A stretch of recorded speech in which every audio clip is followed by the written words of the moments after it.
Our special needs family of 5 went on the Disney Wish, and let's talk about it. So the check-in process was more than I was expecting. This was our first Disney cruise, but once we got through, we were just walking on the ship. We did get a late time, 1 to 1:15. All the YouTube videos say, get as early as possible. That just didn't happen. But let me say, that was actually a win for us as a special needs family because the rooms were ready as soon as we got on the ship, and we were able to go drop off my daughter's walker.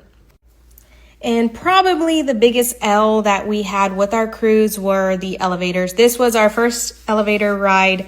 It was peaceful. We were the only ones there because everyone was at the buffet and stuff.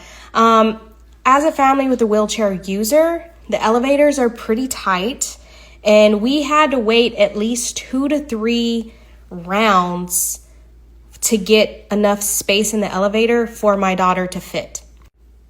I will say though, we kind of learned if we walked to the forward elevator on the Wish, there was a more enjoyable experience. The aft elevators on our cruise, for whatever reason, was just very busy.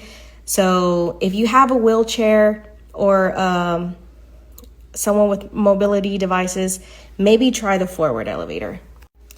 So next we had the sail-away party. My kids loved it. My son's autistic, and that's my middle daughter. My son was just jumping and stimming. We were sitting in the reserved seating area for handicapped. My daughter, who's a wheelchair user, was right next to me, and they had no problem bringing out seats and chairs for my entire family to sit down and use. We had a great view, and there's an ASL interpreter to the corner, so 10 out of 10. And I'm gonna put a picture of Safety First headphones that we got for $10 at Walmart. They're right there. Beautiful job done by those $10 headphones for my sensory sensitive kiddo. Okay, so let's talk dining. We'll start with the pool deck because that's where a lot of people go.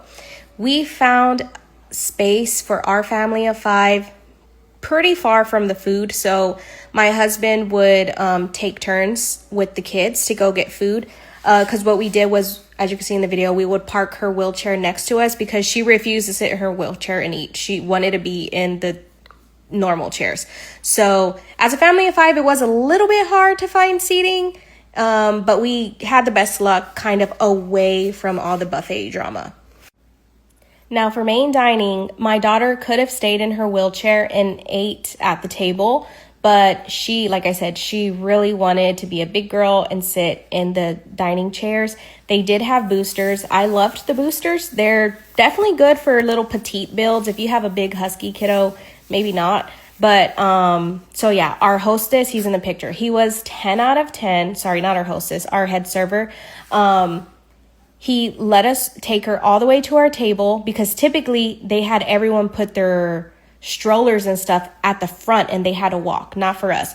We were able to go to our table, make the transfer, and then he kept her wheelchair in our section. So when we were ready, he's like, oh, Garcia family, no problem. He brought her wheelchair. We were able to make the transfer and then walk through.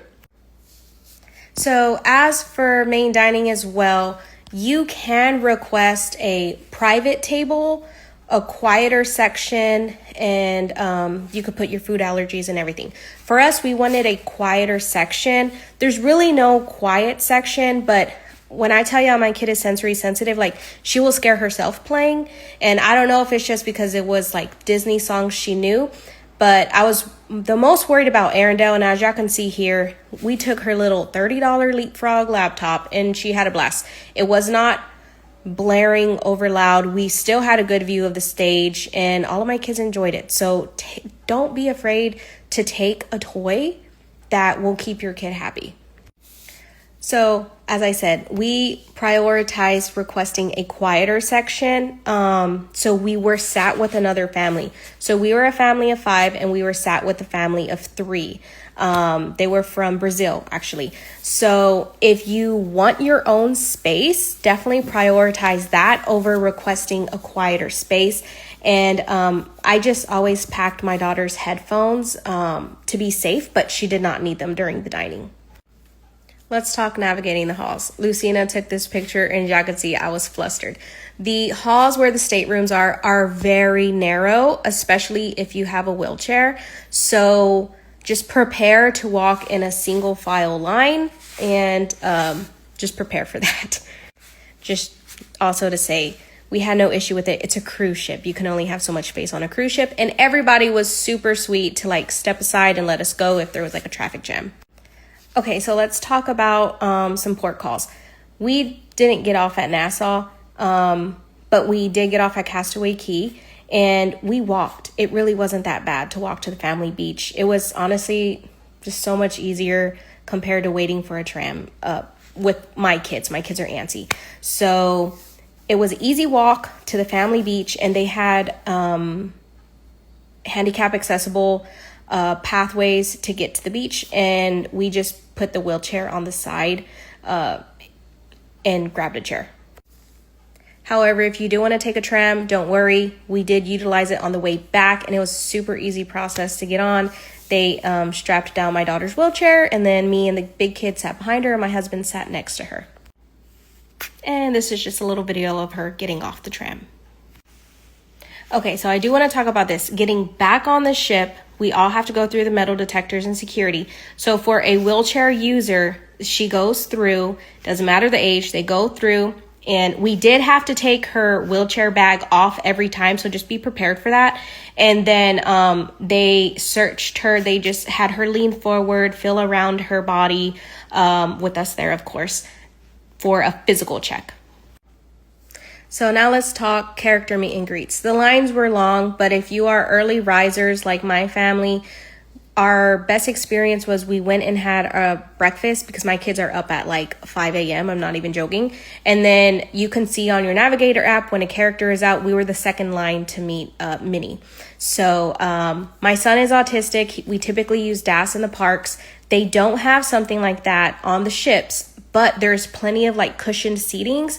So what happened was I waited in line, and then my son and my husband, they waited in the cushion lobby area, and there was no issue with them just walking up to joining us for the character pictures.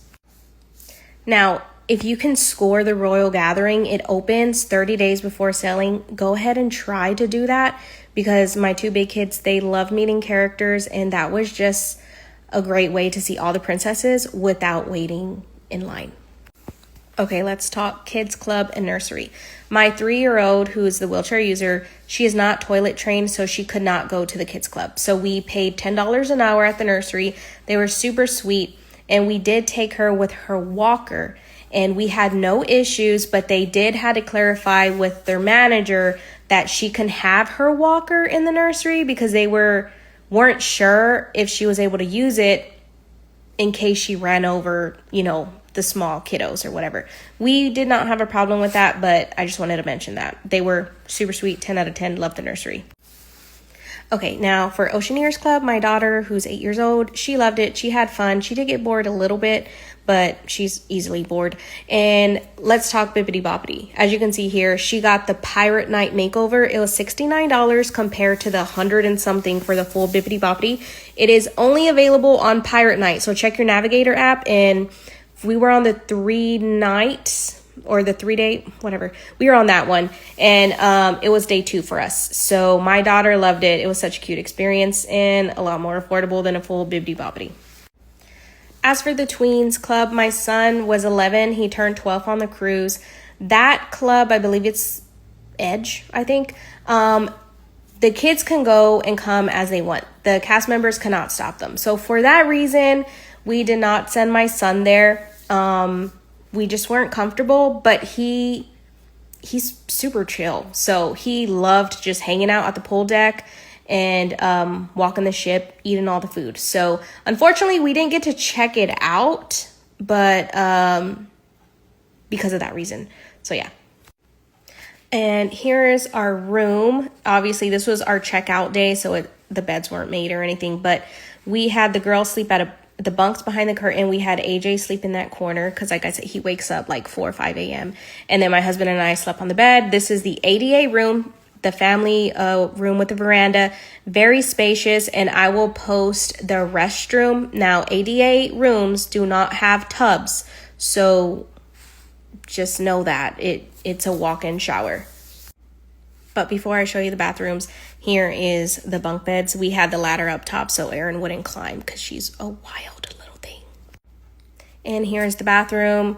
That seat comes down, so I just stood Erin there, took her a bath. I stayed in my swimsuit or whatever after the pools and stuff. Oh, and if they're not potty trained, they cannot go into the pools, but they have a little splash pad area. So this is the ADA bathroom. That's AJ, because he's always like, Mom, are you recording me? So yeah, that's the bathroom. And this is my kids on the balcony, double pane glass. It's pretty high. My son's 5'2". Like, I felt very safe with the veranda for the kids. So that's our cruise experience as a special needs family with 5 members and a wheelchair user. So if you're planning a Disney cruise, don't fret too much. It was a great experience. The only L is the elevators. We weren't happy with the elevators, but overall my kids loved it.